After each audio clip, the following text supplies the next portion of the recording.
sa ating lahat. Ngayon, gagawa tayo ng multi-decker sandwich.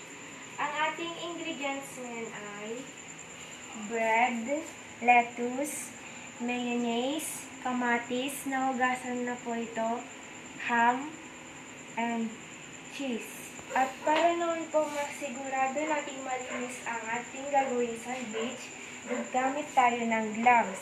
At gagamit rin tayo ng spatula para ma-spread natin yung mayonnaise sa bread.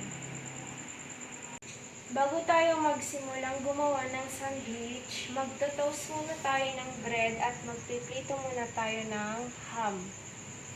At syempre, gagamit tayo ng tong para sa pagto-toast ng bread.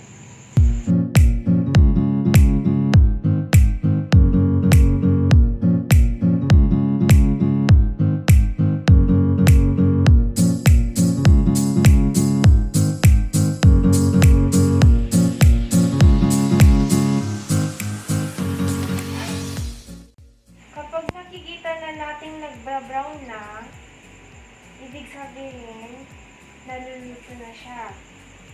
Ayan, nagbra-brown na siya, pwede na natin siyang baliktarin para sa ibabaw naman niya yung maluto.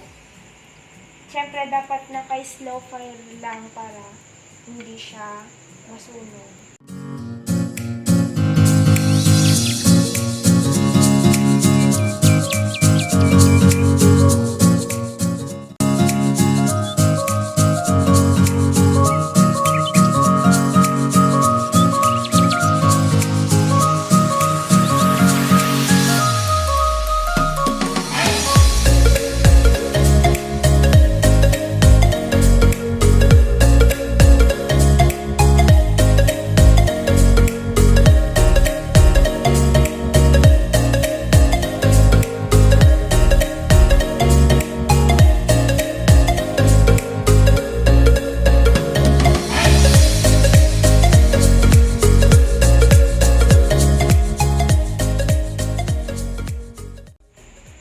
Niluto na. Okay na to. Pwede na natin siyang ilagay dito. Ngayon naman, nagpiprito tayo ng ham. Maglalagay muna tayo ng mantika. Siyempre, dapat naka-slow fire pa rin para hindi siya masunog.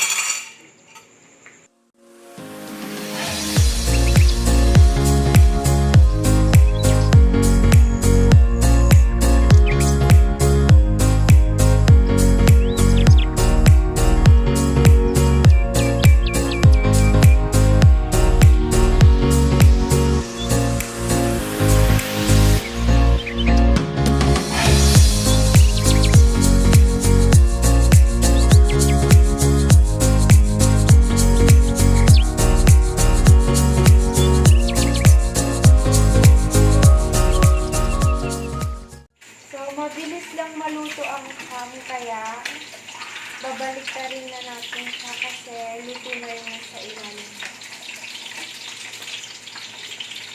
Pagkatapos nito, ipiprito ulit natin lahat ito. Parang ganito rin.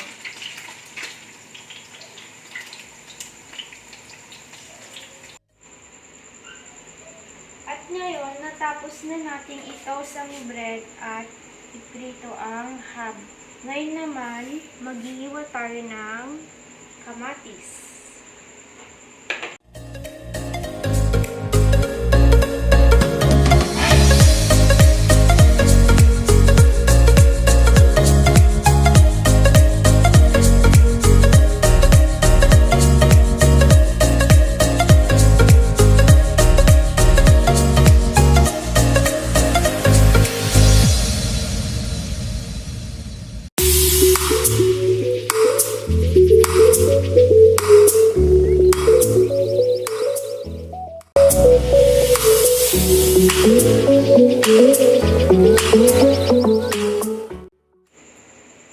Natapos na natin i-slice ang kamatis, kaya ngayon naman ay mag-i-slice tayo ng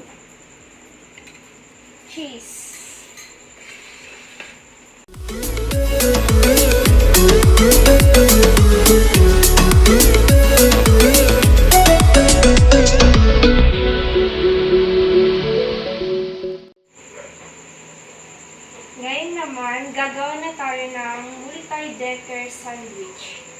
Bago natin simulan ang paggawa nito, syempre gagamit muna tayo ng gloves. So, magsusot muna tayo ng gloves, saka natin umpisa na ang paggawa ng multi-decker sandwich.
Yan, naiwan na natin sila.